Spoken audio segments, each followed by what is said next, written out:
Hello everyone, I hope you are having a wonderful day. My name is Draken and today we will be going over the latest news in the gaming industry. The video format structure is like this. I will be presenting and discussing 4 topics that have recently happened in the gaming world. It seems simple enough, right? Well, let's get right to it. The first topic of the day is about Sega. They are currently running an eShop sale across all Nintendo platforms for Sonic games. We will have a look at the full list and the pricing. The next topic is about Devil May Cry 3 Special Edition on the Nintendo Switch. This game is getting its third and final feature for the launch on the Switch. The third topic is about Geforce Now. NVIDIA's cloud-based game streaming service has just got out of beta last week and it has already removed some games from the library. And for the final topic of the day, we're going to talk about Remedy Entertainment and their financial report they have released recently. In there we get some interesting information about their future game releases. According to a news article posted on GoNintendo.com, Sega is currently running an eShop sale on the Switch, 3DS and the Wii U. It will last until the 20th of February. These games are most likely on sale now to capitalize on the launch of the recent movie Sonic the Hedgehog. Let's look at the list of games on sale. As you can see, there are 6 games on sale on the Switch, 5 games on the 3DS and 2 on the Wii U. So on the Switch side you have games like Mario and Sonic at the Olympic Games for $40, you have Sega Ages Sonic the Hedgehog for only $4, $10 each are for Sonic Forces and Sonic Mania. Sonic Mania is a really good game to have on the Nintendo Switch if you enjoy 2D platforming. You have Team Sonic Racing for $20 and Super Monkey Ball Banana Blitz HD for only $30. You can play as Sonic as one of the characters in that game. On the 3DS side you have $3 each 3D Sonic the Hedgehog 1 and 2, you have 3 games for $10 each, Sonic Boom Fire and Ice, Sonic Boom Shattered Crystal and Sonic Lost World. And on the Wii U you have 2 games for only $10 each, Sonic Boom Rise of the Lyric and Sonic Lost World. So you have quite a few options from that list, especially for the Switch. My recommendation would be Sonic Mania if you enjoy 2D platforming, also Sega Ages Sonic the Hedgehog, and if you enjoy kart racing, you can try Team Sonic Racing. So if you are interested in any of these games, please let me know in the comments below. Capcom has announced via Twitter the final feature for the upcoming re-release of the Devil May Cry 3 Special Edition on the Switch. Producer Matt Walker posted on the Devil May Cry account that they will be adding to the game a co-op mode. This co-op mode enables you to play as Dante and Virgil in the Bloody Palace levels.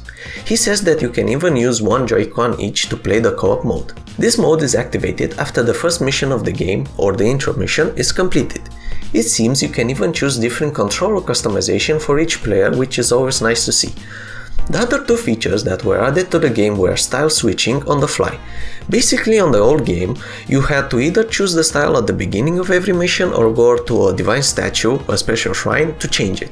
Now you can change the style anytime you desire, like in DMC4. The second feature is weapon switching. Previously you could only equip 2 guns and 2 devil arms, but now you'll be able to use all 5 guns and all 5 devil arms as you progress through the game and unlock them. It really makes you appreciate the team working on the port adding all these new features to the game. Not everyone goes the extra mile to add something new as they do. This game will be available on the 20th of February.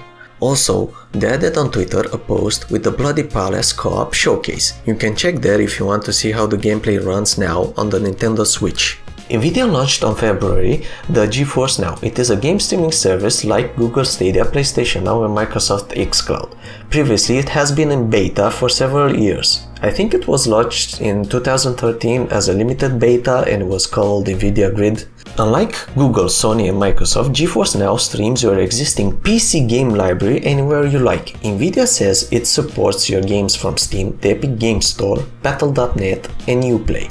For now, it works on Windows, Mac, Android phones and only in the US and Europe.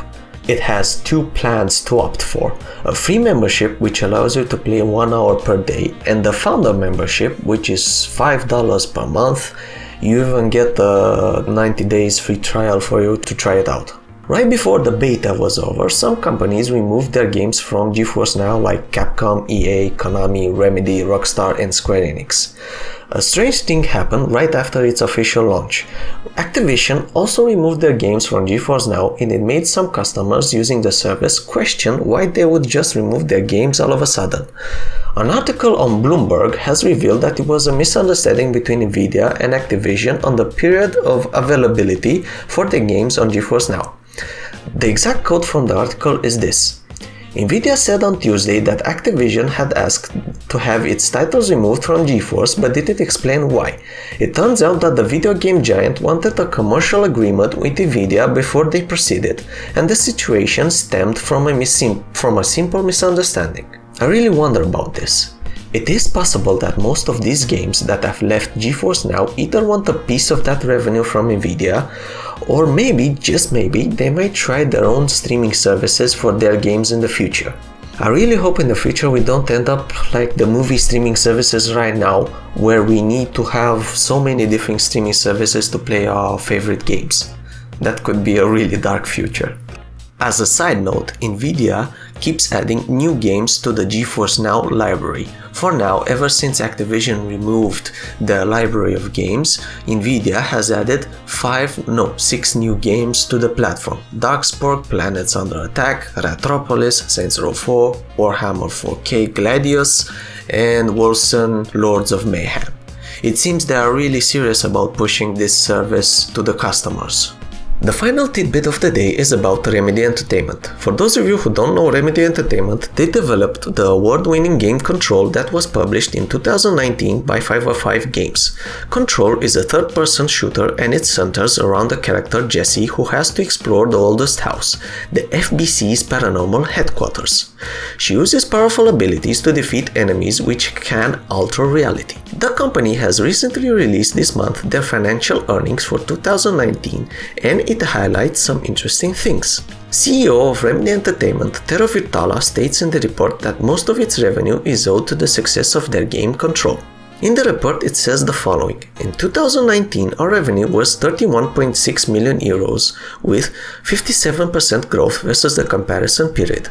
Our operating profit was 6.5 million euros or 21% of our revenue with 973% growth versus the comparison period. Cash flow was minus 3.5 million euros and our cash position was 19.6 million euros at the end of the period under review. Cash flow and cash position were affected by the timing of royalty payments related to Control and also by our continued development investments.